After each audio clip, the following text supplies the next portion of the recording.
Miarabantsika rehetra indray ny tenako amin'ny alalan'izao famangina amin'ny alalan'ity réseaux sociaux ity izao ifampizarantsika izay mahasoa araka ny sitrapon'Andriamanitra. Anio tononona amintsika rehetra ny fiadanan'i Jesosy Kristy. Ny lohahevitra hodiniantsika anio dia ny hoe ny devoly dia mpangalatra soratra masina. Ny devoly dia mpangalatra verset biblika. Ny devoly dia mpangalatra tenin'Andriamanitra. Ary izay mitondra antsika fanazavana tsotsotra sy famakafakana fohifohy amin'izao takariva mahafinaritra izao. Rosoarintsika fa mialohan'izay dia herino hira anankiray isika ho fanomezantsika voninahitra an'Andriamanitra tsy toa. Ndao ary.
faly mamerina manonona ny fiadanana amintsika rehetra zay tafiditra.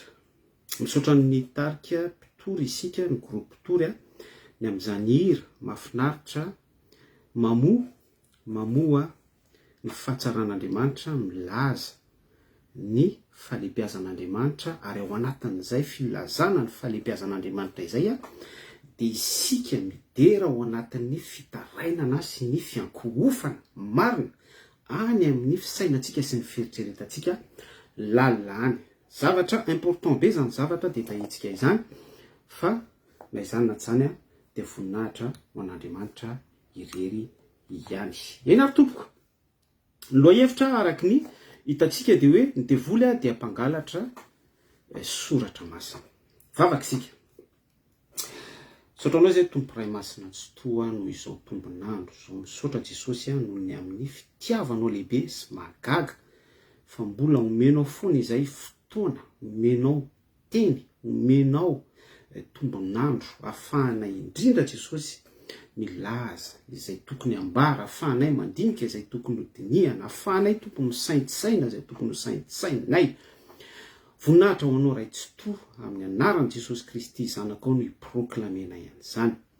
Tononoko amin'ny fahefanao mahery Jesosy ny fotoana rehetra anio. Tononoko amin'ny fahefanao mahery ihany koa ny hoako ny zavatra zaraina rehetra, izy vokatra sy hetsika, hitondra lanja sy hitondra zavatra miabo any am-ponay tsiraray avy any. Amin'ny tenako izay mizara voalohany indrindra dia aminay tsiraray izay manokatra ny fonay araka ny alehiben'ny famindraponao sy ny fitiavanao tia andray ny afatrao.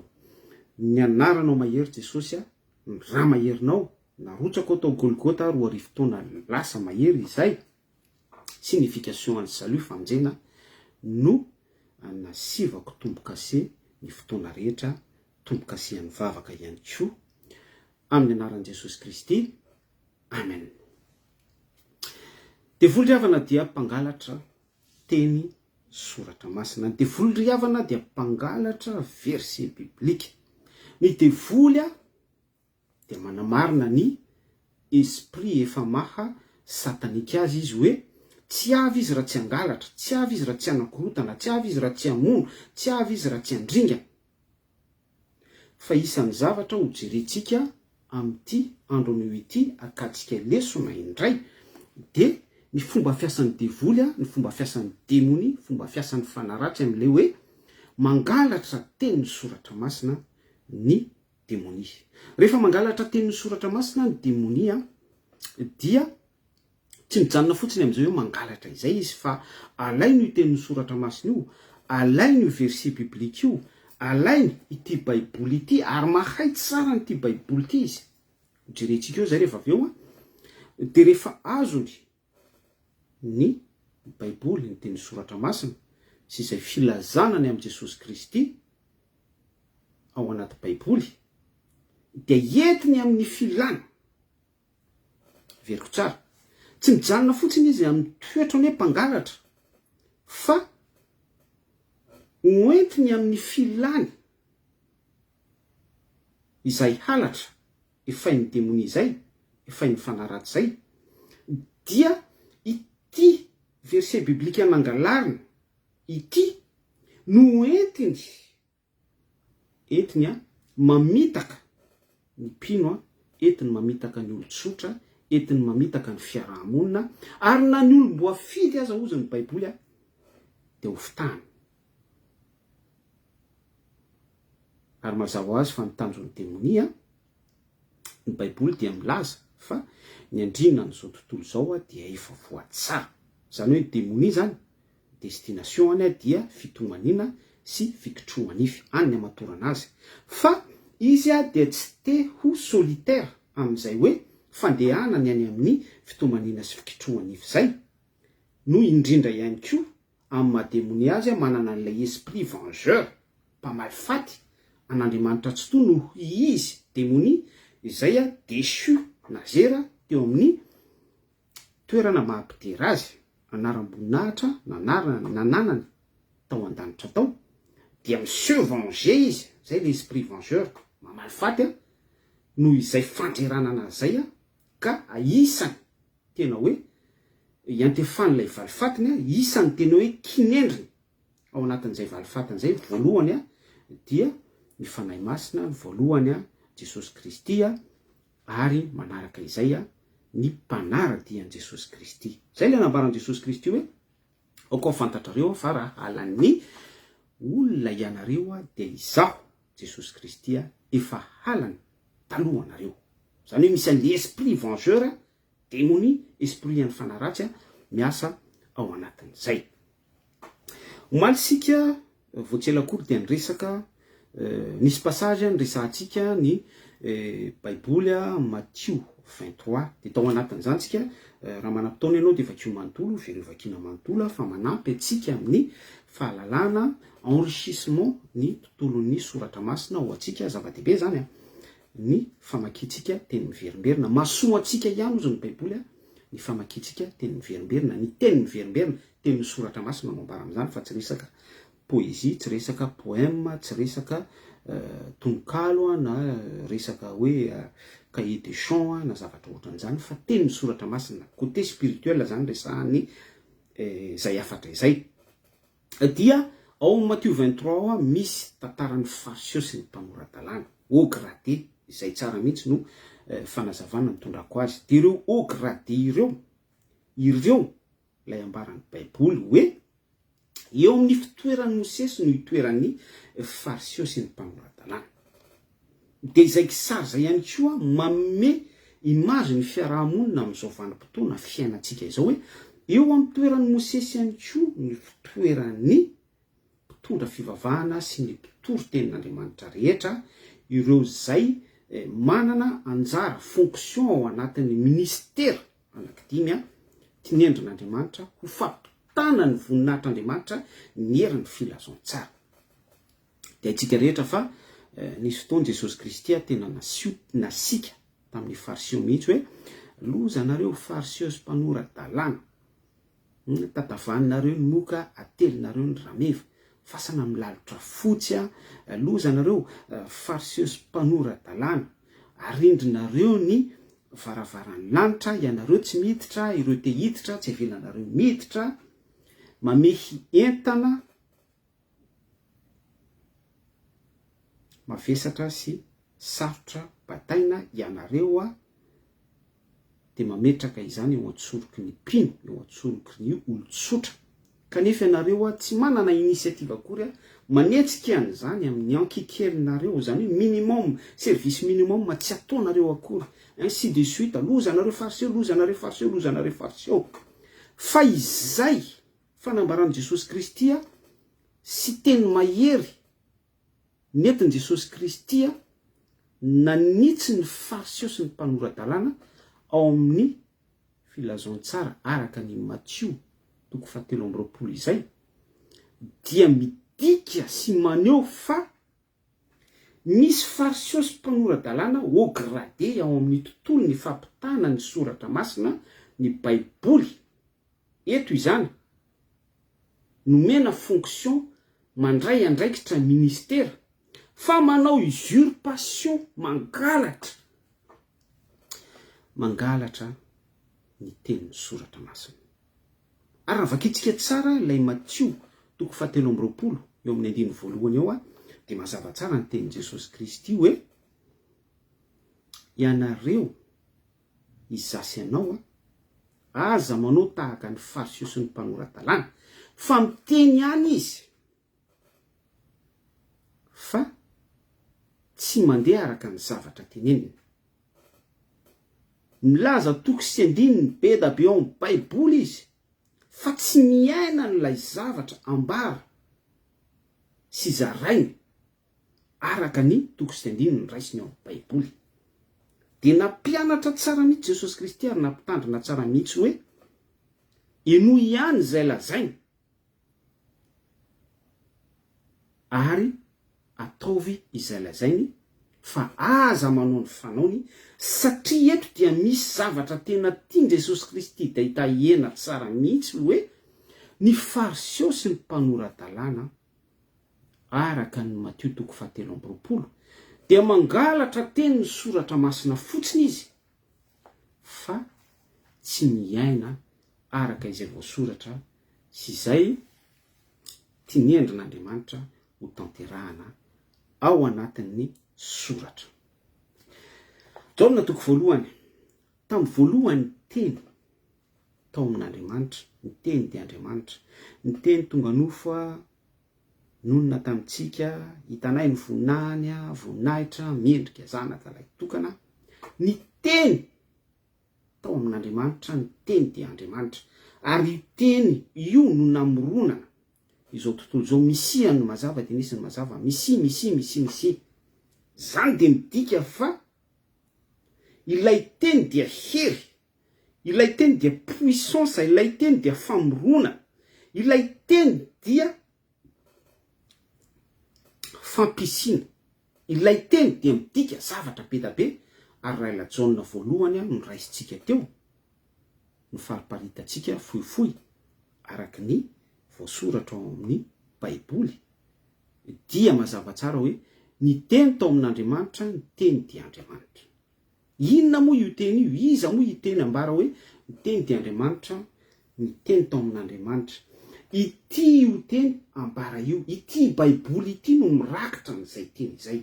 Tsy ity Baiboly ity akory no Andriamanitra, tsy ity teny izay vakintsika ity akory no Andriamanitra, fa ilay voninahitra miendrika zanaka ilay tokana Jesosy Kristy nisy revele ny fo tao anatin'ny fahotatsika, tao anatin'ny sika hoe resy, tao anatin'ny isika hoe égare, tao anatin'ny isika hoe tafasaraka tamin'Andriamanitra tao amin'ny sahany Edena, dia nandefa ny zanan'ilay tokan'Andriamanitra tsy to, dia tsy izay zany fa Jesosy Kristy.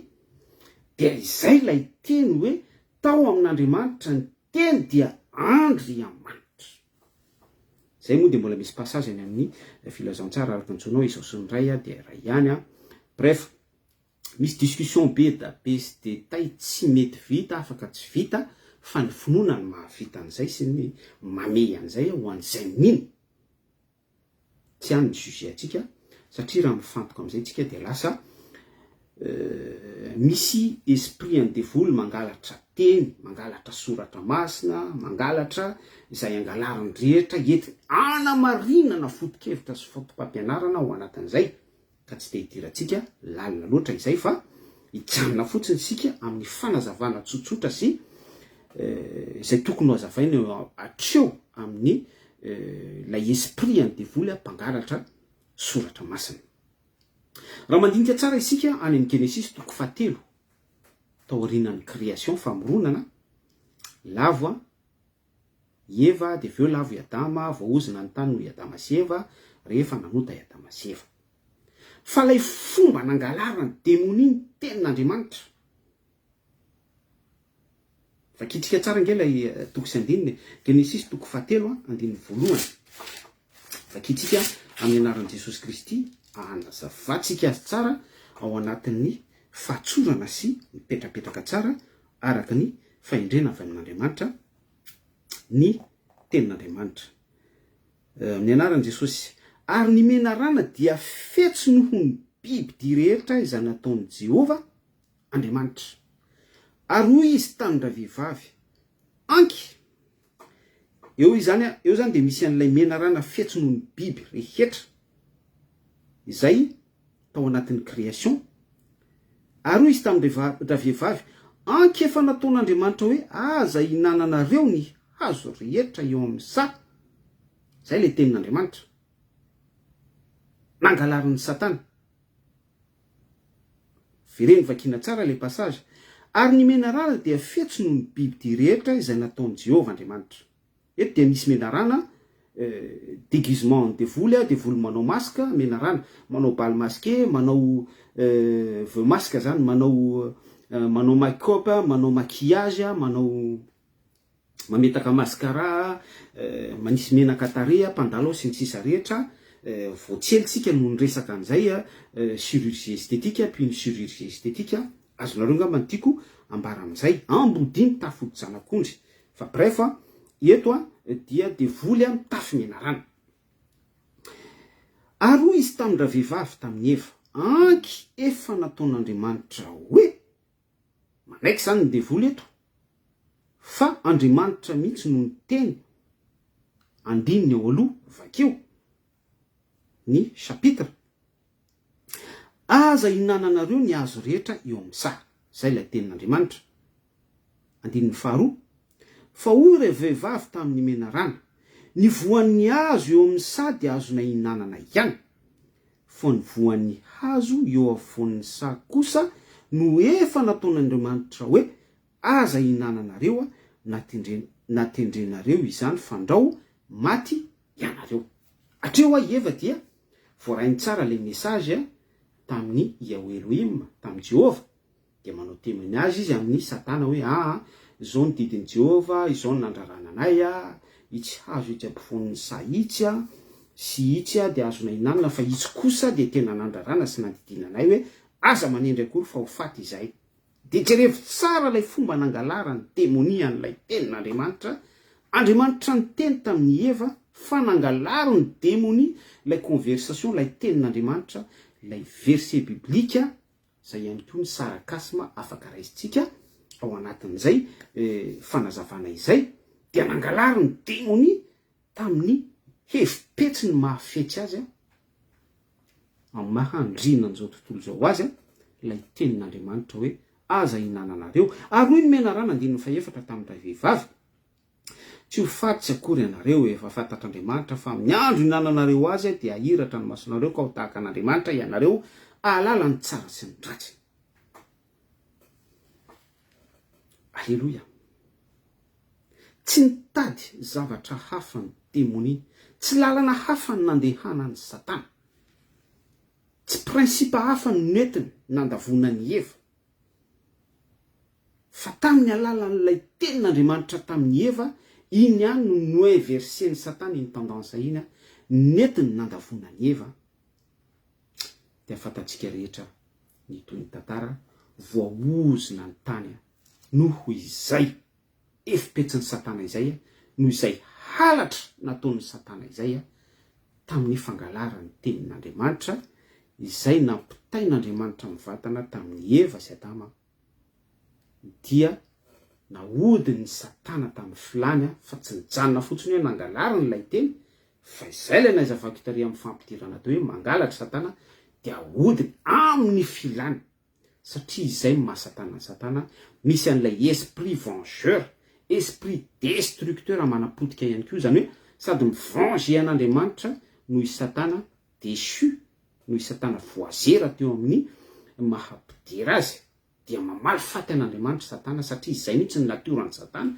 Ary faharoa ihany koa anapotika ny tantarany asatanan'Andriamanitra sy anapotika ny tantarany ny zanak'olombelona ny privilège famoronana na moronan'Andriamanitra atsika sy ny sisa rehetra lasa tonga mety maty isika. Ary zay ilay ambala amin'ny Baiboly hoe fa fahafatesana ny tambin-giota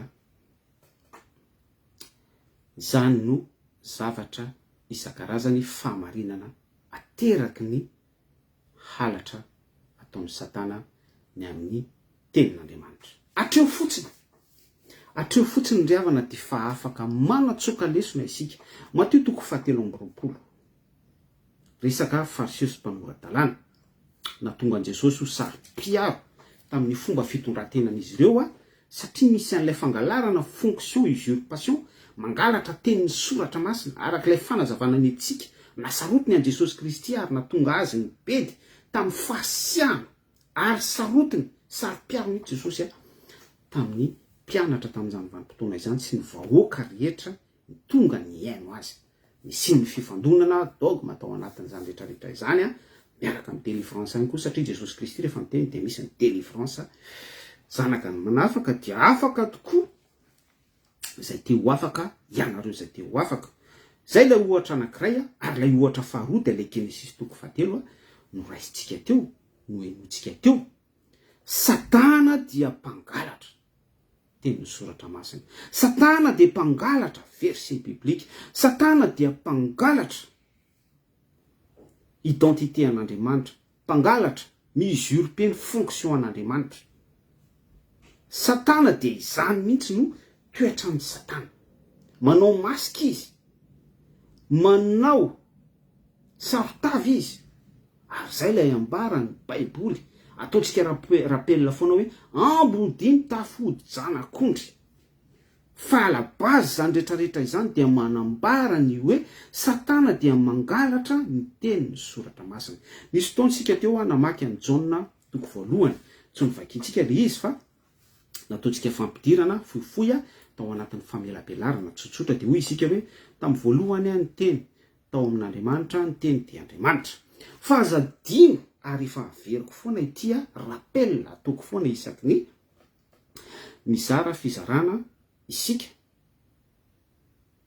dia ambaratsika foana ao anatin'ny fizarana fa hoe ny antony nanjerana ny Satana dia tsy nijanona hopidera tsotra fotsiny ihany izy, tsy nahony tena tamin'izay izy vokatry ny fanahy contrôle de soi.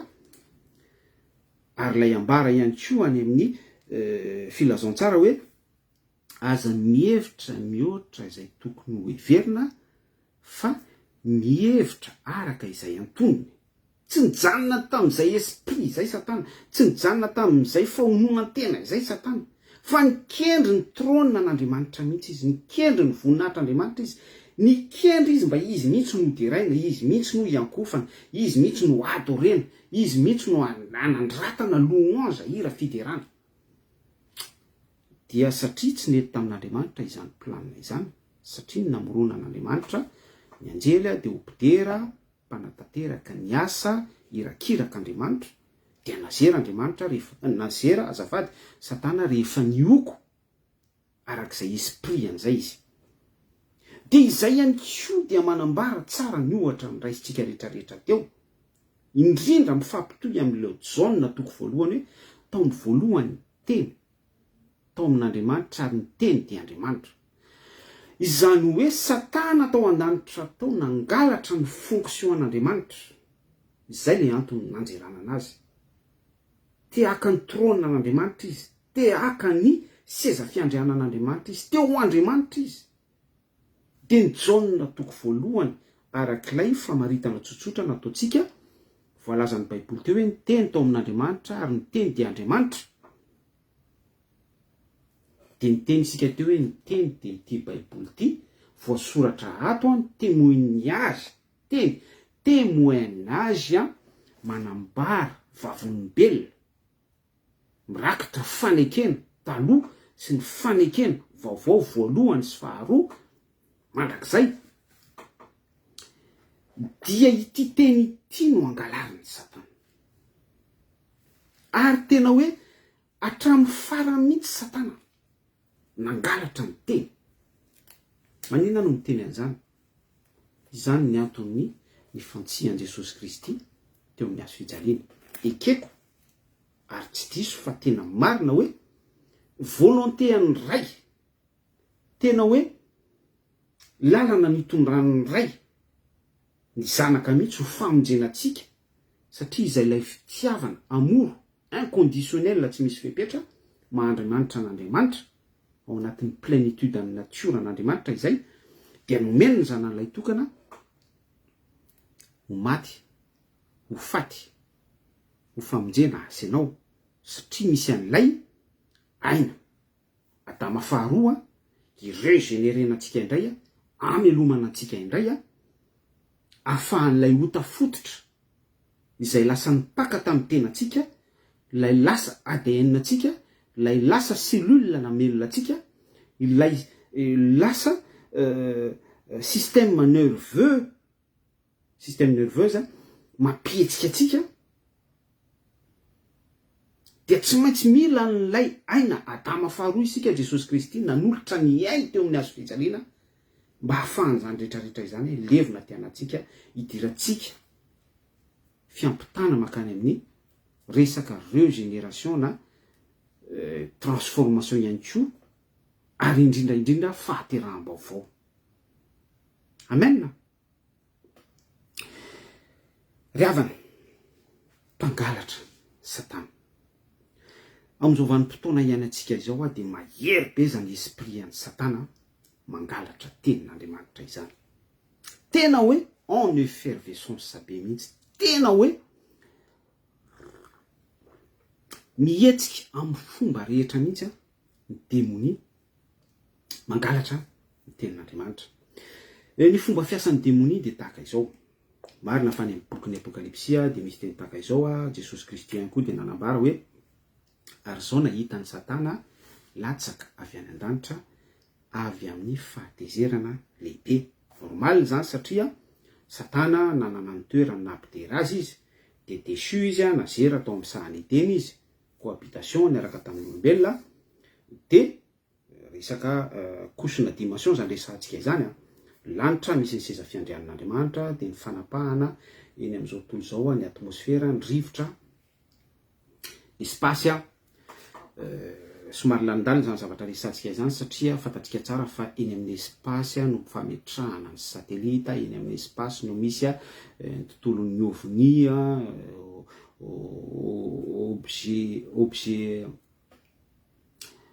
objet volant non identifié, ny resaka extraterrestre, misy zavatra hetsika demonia daholo ao anatin'izany ary fantatsika tsara fa mifaninana ny elita amin'izao tontolo izao mandeha makany amin'ny Mars anorim-ponenana gauche à droite ao amin'ny tontolon'ny espace daholo zany.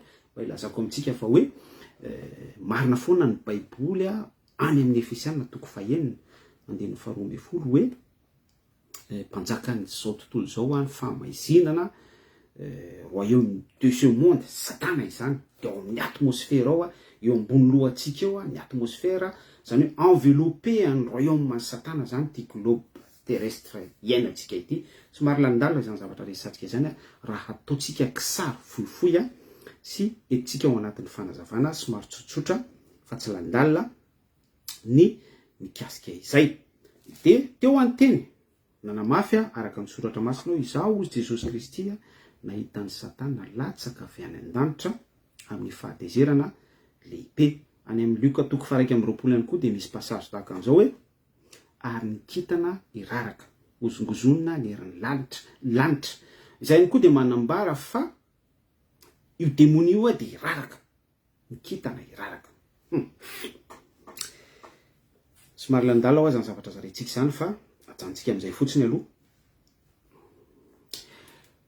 Iraraka io demonia io, zay le hoe demonia miraraka izay, kitana miraraka izay de manambara ny amin'ny tontolon'ny grande tribulation. Tsika ao anatin'ny fahoriana fa mbola hoavy ny fahoriana lehibe izay alohavan'ny fampakarana. Ary ao anatin'izay fahoriana lehibe izay de Satana mihitsy le ambaran Jesosy Kristy hoe ary zao nahitany Satana latsaka avy any an-danitra tonga eto amin'ity tany ity zany Satana personnifié incarné izy ary zay no mitondra an'ilay contexte ny biby dia izy no manapaka, izy no milaza ny tena no Messia. Tsy mbola resaka tsaratsara izany, tsy mbola resaka reny le hitanareo any Afrika lanjaina sotran'izany reny, mbola resaka esprit, mbola agent Satana prévoir sy ny prédire ny zavatra ho avy ireny rehetra ireny hoe tsy mono akory ny ambaran'ny bokon'ny faminaniana fa tsy maintsy ho afaingana izany ary zany tsy maintsy amokafatsika ny sofintsika sy ny masotsika ho mailo sy matsilo tsara amin'ny fiainona ny afatr'Andriamanitra ambadika amin'ireny zavatra rehetrarehetra miseho ireny satria Andriamanitra dia miteny amintsika foana izay manatsofina entina miaino aoka izy iaino zalazain'ny fanahy amin'ny fiangonana. Amen. Izaho Jesosy Kristy nahitany Satana latsaka avy any an-danitra amin'ny fahatezerana lehibe dia resaka teo hoe grande tribulation, fahoriana lehibe. Amin'izany grande tribulation zany tena hoe hitady fahafatesana ny olona, tena hoe mianjera ty amiko ry fahafatesana satria ao anatin'izany grande tribulation zany dia misy fanaitainana tsisy toy izany tsony ary tsy mbola nisy hatr'izay. Zany hoe raha miresaka holocauste tsika fampisamenan Jiosy tamin'izany, miresaka crise 1929 tsika, miresaka famine tsika, miresaka première guerre mondiale, miresaka deuxième guerre mondiale, miresaka aretina covid, miresaka zavatra maro isan-karazana izay ataotsika hoe nandrefesana ny karazam-pahoriana efa niainantsika ary hoy isika hoe tena mafy ho an'izay niainan'izany fijaliana fa zany teny amintsika fa ao anatin'izany grande tribulation zany sady misy persécution biby dia amin'ny fahatezerana lehibe. Jesosy Kristy no miteny an'izany. Jesosy Kristy miteny tsy maintsy tanteraka ary zay tenin Jesosy Kristy zay ihany koa dia misy vaikany seriny mavesatra be mihitsy amin'ny fahatezerana lehibe. Dikan'izay dia hoe tsy haiko hoe ahoana ny indray fiasana an'izany, ary zany ny antony mesazintsika foana hoe tsy mahazo matory isika, tsy mahazo varindrina isika, tsy mahazo rindrimana isika, ary ny tsika ny fizarantsika tsy resaka mampatory-pino sy mampinono-pino, mitaiza-pino, manamboatra position envers-na-pino na manamboatra ny position koa na resaka followers, fa ny antsika ny message dia message tena hoe edification, mafanamboarana voalohany za dia manamboatra mifanamboatra tsika rehetra, ary ny afatra dia ny hoe fibebahana zay ihany ny antsika. Zany mitery tao am-pony Jaona mpanao batisa, ary zany mitery tao am-pony Isaia mpaminany, zany ihany koa dia mbola tery tao am-pony Jesosy Kristy hoe mibebaha ianareo, satria fantatr'Andriamanitra tsara ny endrik'ilay fahoriana lehibe amin'ilay hoe mikitana miraraka ny bibidia amin'ny fahatezerana lehibe Satana latsaka avy any an-danitra. Raha vakitsika ihany koa ry havana, misy passage any amin'ny Baiboly ao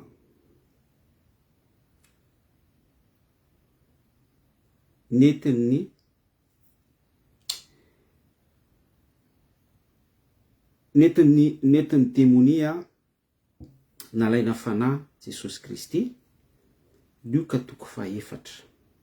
Dia vakitsika vetivety zay. Luka 4:4.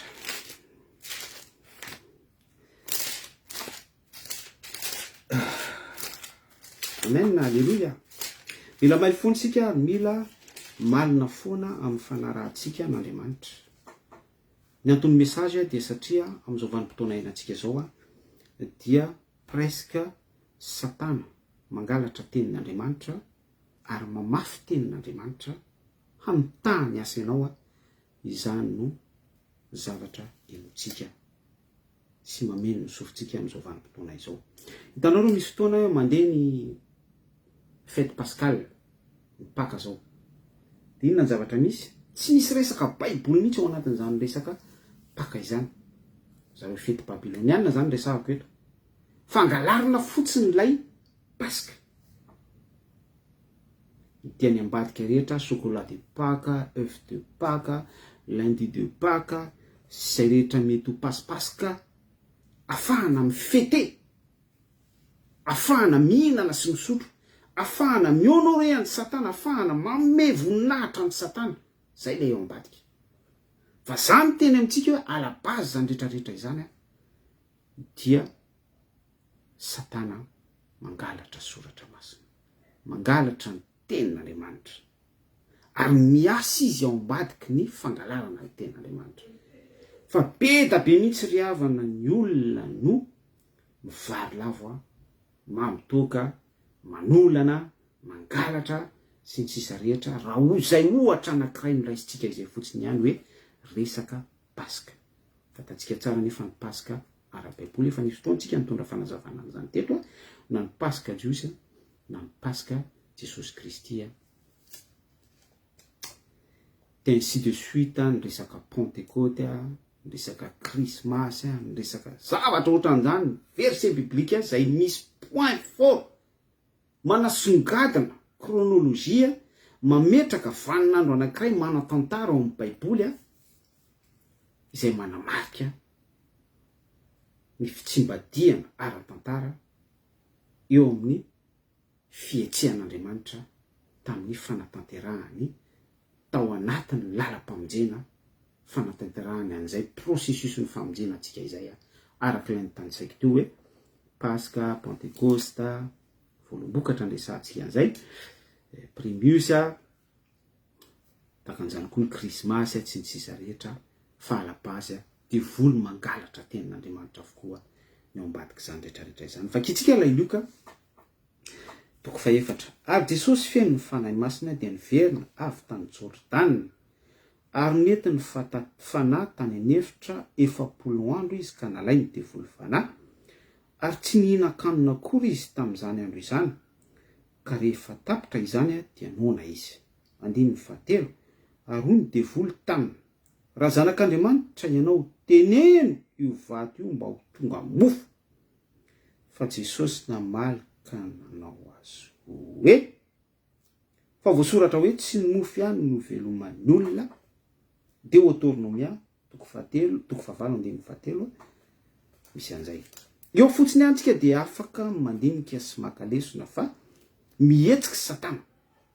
Ary eto siblen'ny Satana Jesosy Kristy mpamonjy antsika. Jesosy Kristy Seigneur du Seigneur, Sauveur du Sauveur, tompony tompo, mpanjakan'ny mpanjaka.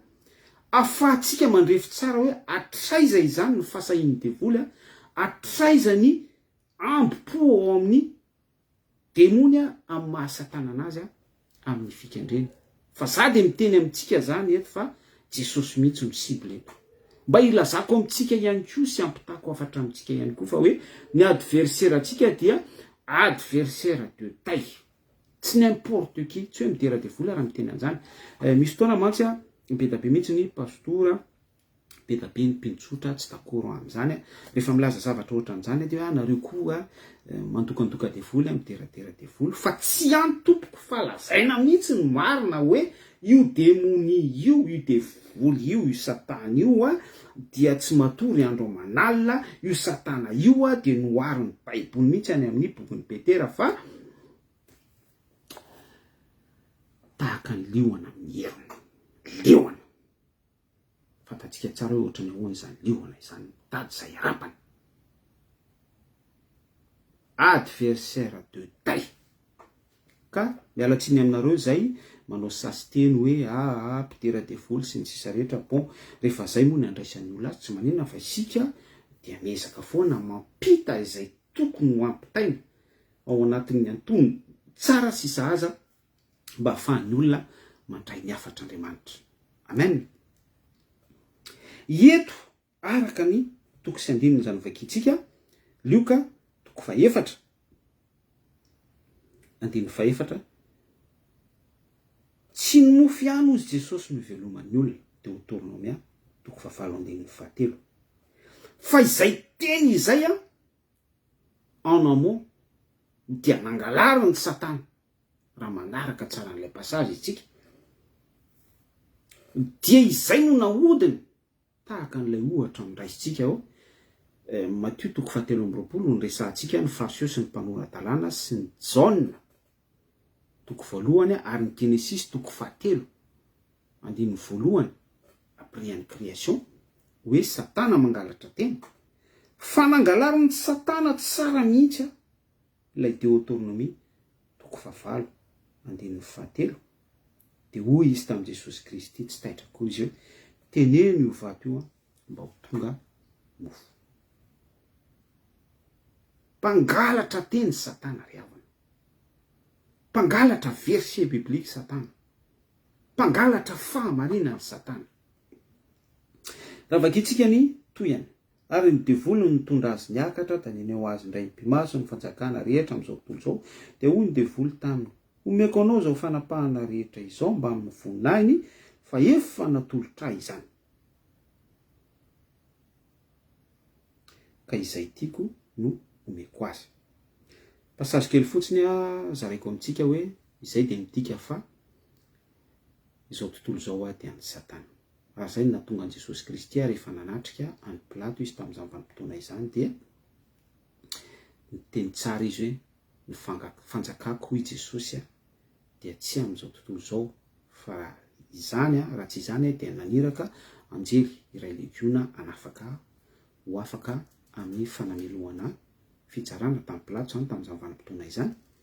Ary kapabla amin'izany Jesosy Kristy fa napetraka Jesosy Kristy tamin'ny toerany tsara mihitsy i Pilato sy ny tao misinidriona tamin'izany vanim-potoana izany hoe fanjakako tsy amin'izao tontolo izao izy.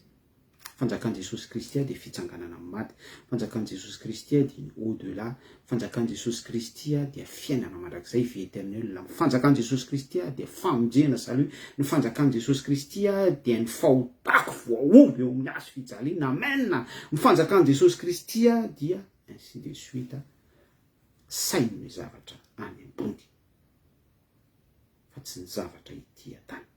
Ity am'izao tontolo zao ity no ahitanareo fahoriana manambara izany fa fanjakan'ny satana dia ity am'izao tontolo zao ity. Mety ametraka fantanina angamitsika hoe dia ahoana ary zany hoe efa nomena ny fanjakana any an-danitra sy ety atany.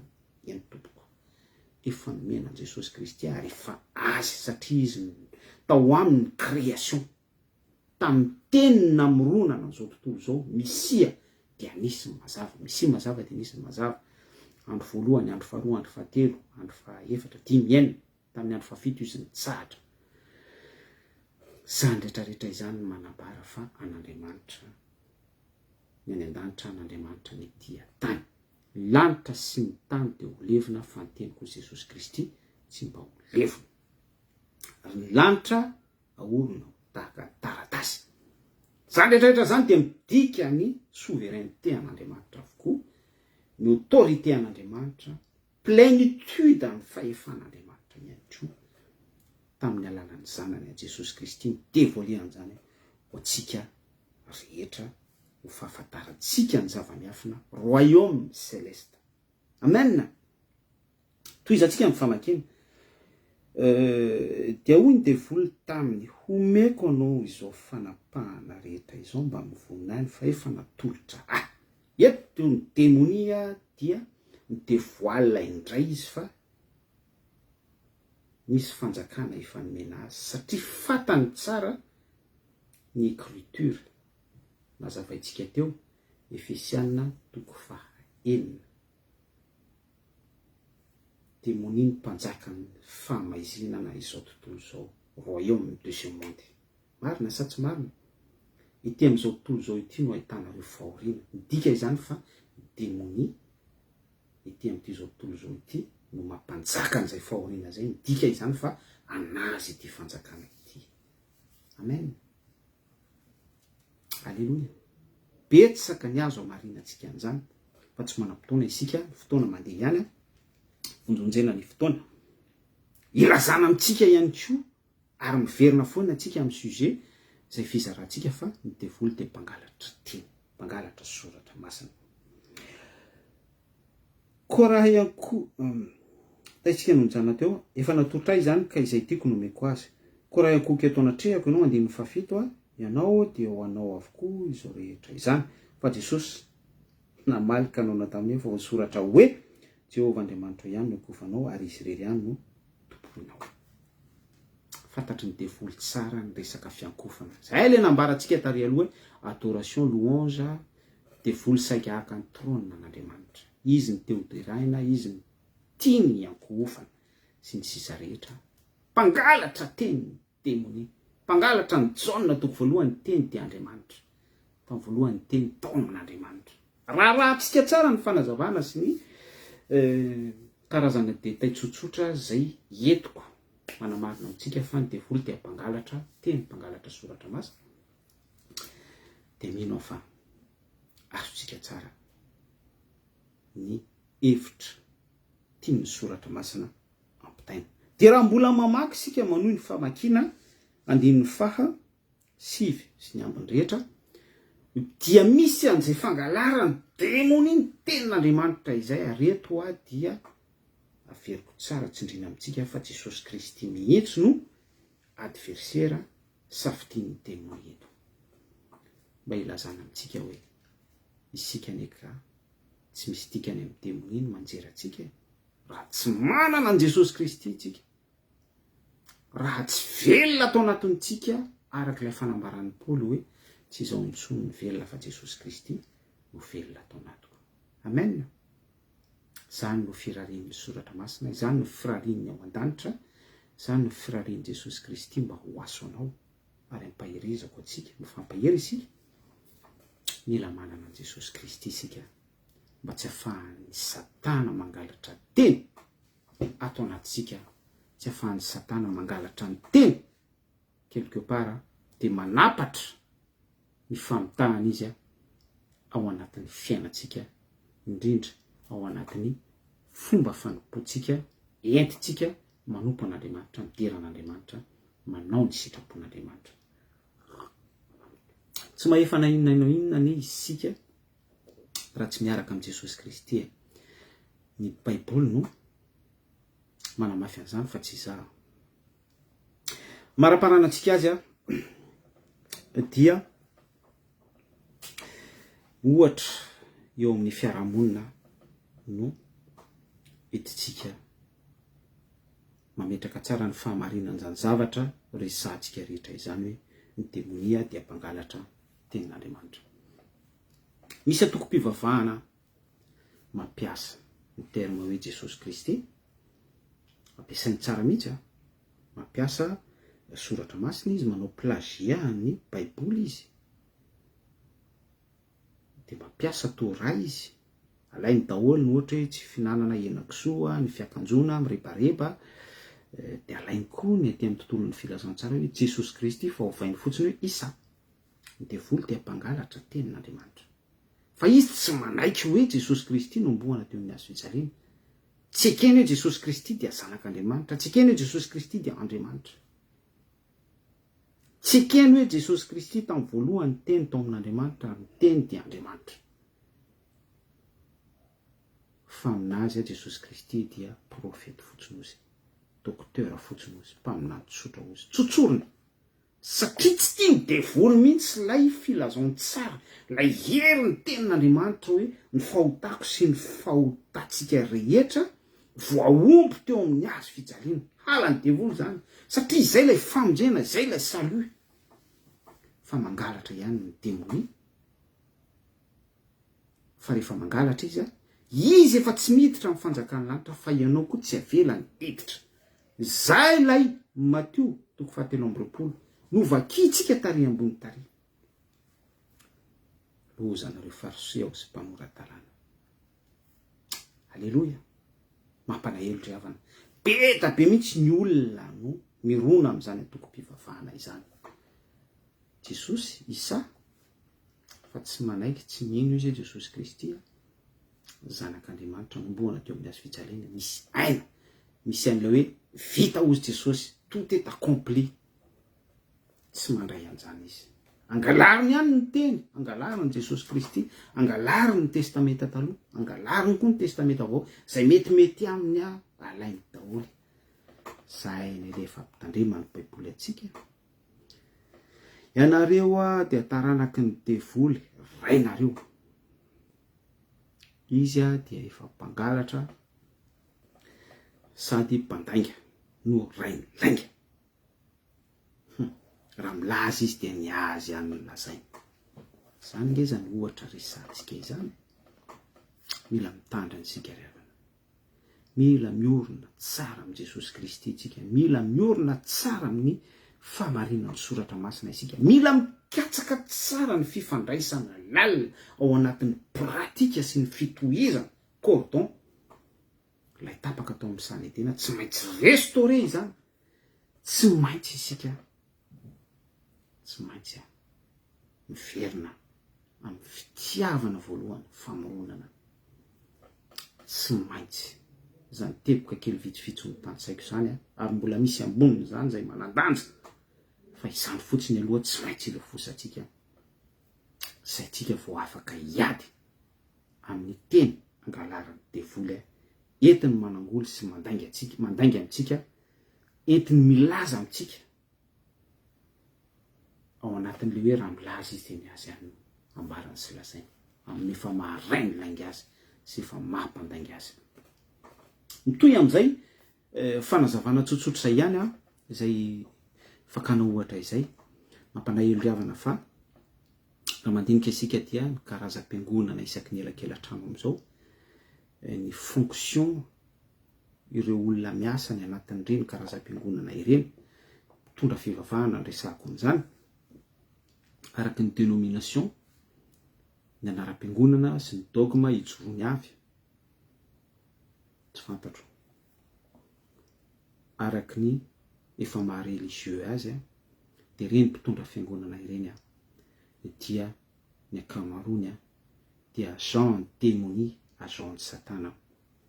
Manao masaka, déguisé, manao sarotava, manao maquillage, manao make-up, manao masonjoany, manao produit de beauté amin'ny fangalarana tenin'Andriamanitra ary mandango lankopino. Vitsy zany mpanompon'Andriamanitra hoe mitory fibebahana izany, mitory edification, mitory ny teny tena hoe inona indray re Jesosy Kristy ny zavatra voaraiko taminao ary mila lazaiko amin'reto mpino ireto, ary tsy miolakolaka amin'izay fanambarana izay tsy miatsara velatsy, tsy mila sitraka amin'iza sy iza fa tena hoe noho ilay fifandraisana amin'i Jesosy Kristy sy noho ilay tahotra an'Andriamanitra ny amin'ny fampitana ny heriny filazaon-tsara sy ny zavatra tokony ho ampitaina ao anatin'izany rehetrarehetra izany, ao anatin'ny fangovitana sy fahatahorana an'Andriamanitra, dia mampalahelo fa mijanona ao anaty corruption ny fiangonana, mijanona ao anatin'ny hosoka sy fangalaram-pahefana, usurpation d'identité, toetra ny devoly ihany koa izay resaka usurpation izay, faux usage de faux, halatra ny ministère sy don spirituel, afaka angalarin'ny devoly avokoa izany rehetrarehetra izany, manjeranjera-pino, miteny amin'ny teny tsy fantatra, mampiasa verset biblika, resaka sabata, resaka henan-kisoa, resaka batisan-jaza, resaka fitafiana, saron-doha, zavatra ohatran'izany, an'ilay usurpation an'ilay satana, an'ilay usurpation an'ny démonie, an'ilay fangalarana teny, dia miasa ny démonie ao anatin'izany rehetrarehetra izany mampitaka pino. Zany ny zavatra misy ry havana, zany no ampitandremana antsika andro aman'alina, ary zany no antony ny fampitantsika afatra an'io. Foatsela ihany koa sika dia nahita mpihira fanta-daza anankiray, nanao an'lira hoe merci mon Dieu, dia nisy masera be da be séduite tao anatin'ilay izy. Nefa fantatsika tsara ny tantaran'ilay mpihira, nanohana candidat présidentiel izy tamin'izany vanim-potoana izany, ary hatramin'izao izy dia mbola manohana foana satria mandeha tsara ny fidiram-bola, Dieu dia mamoana.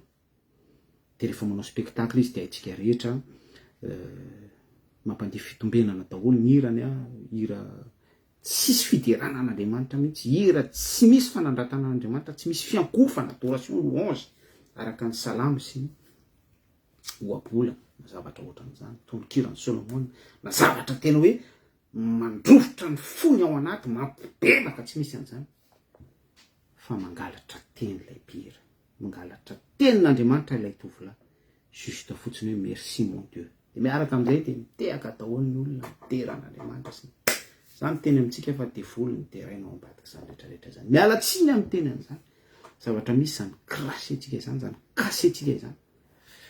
Zany ny fijery tokony ho ananantsika izany. Ary tokony ho sarotany, saro-piavana izany tsika amin'izany fijery izany. Fa izany no ahafahantsika manana fiorenana, miorina tsara amin'Andriamanitra tsy toa amin'ny Jesosy Kristy.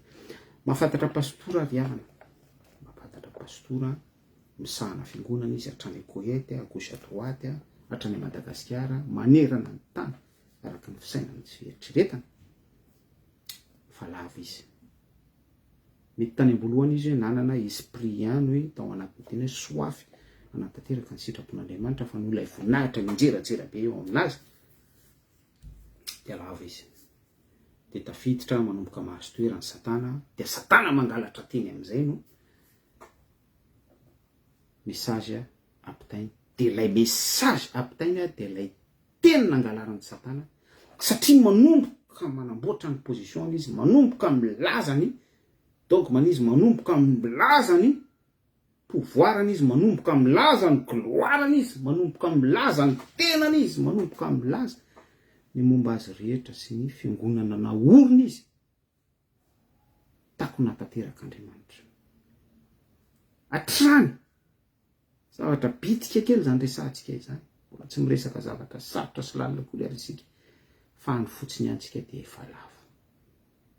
Satria misy devoly mpangalatra teny, mpangalatra verset biblika miasa eo amin'ny ministera, eritreretintsika fa ministera avy amin'Andriamanitra, fa tsy Andriamanitra intsony eo fa efa devoly satana mpangalatra teny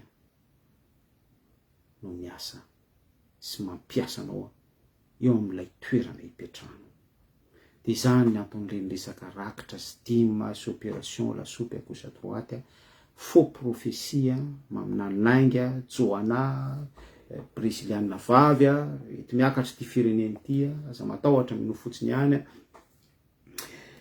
fitiavana ny lehibe indrindra resaka prospérité fagagana mametra tanina sady manosika pino manjera pino sy ny sisa be da be ry havana zay ny azo ambara ny afatra farany de hoe tandremo fasatana dia mpangalatra teny satana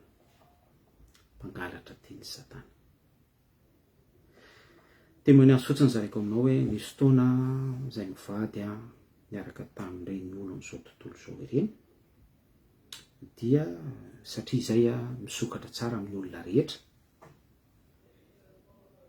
anisan'ny toe-potakin'Andriamanitra amintsika zany tsy mila manana ady amin'iza siza isika fa mila maily foana ao anatin'izay saro-piaro amin'ny voninahitr'Andriamanitra dia rehefa manao ny fiainan'izao tontolo zao izy ka tafaray taminazy tao izahay dia tena tsapanao mihitsy hoe misy moment miandrika andritohana anao izy satria fatany ianao hoe mpivavaka, fatany ianao fa mpitoroteny, fatany ianao fa milaza ny hatsaran'Andriamanitra sy olona mitémoigner ny herin'ny filazantsara.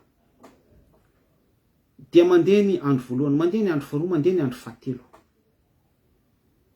Fa tena misy taiminina mihitsy hoe andrasany hoe misy erreur ataon'ny fianakavianao fa mialany amin'izay izy miaraka miteny nangalarina verset biblika. Nareo anie olona mpivavaka be, nareo anie olona mpitoroteny, nareo anie olona zanak'Andriamanitra, ahoana ozy ny baiboly mitezera fa aza manota fa popotrany eo amin'izay io verset biblika io entiny anamelohana anao. Anefa ianao ny positionnao eo dia miaro ny voninahitr'Andriamanitra manoloana ny rariny sy ny hitsiny fa tsy miaro ange anazy izay dia mihevina sy mifola esprit en démony ao anatiny miaraka amin'ny teny nangalarina. Ilazako amintsika fa tsy kely lalana ny ratsy ary miseho foana izy amin'ny mampangalatra ny tenin'Andriamanitra azy. Raha soatsika rehetra ary mampahery antsika amin'ny azakazaka izay ataontsika tsy mora ary amin'ny mahatsimora azy ihany koa dia mila ny herin'Andriamanitra ihany koa isika compatible tsara amin'ny hetsiky ny démoni sinon isika tsy tafavoaka. Saotranao zay Tompo Ray Masina tsy toa no ny teny izay voazara misaotra ny amin'ny loha hevitra dia rainy any anaranao ankehitriny dia nampahafantarinao anay indray fa ny devoly tokoa dia mpangalatra teny, mpangalatra verset biblika, mpisandoka ary mpanao usurpation. Misaotra Jesosy fa ny fanananay ianao no mbola nafahanay namantatra ny efipetsin'ny satana indray tamin'ity andro any ity.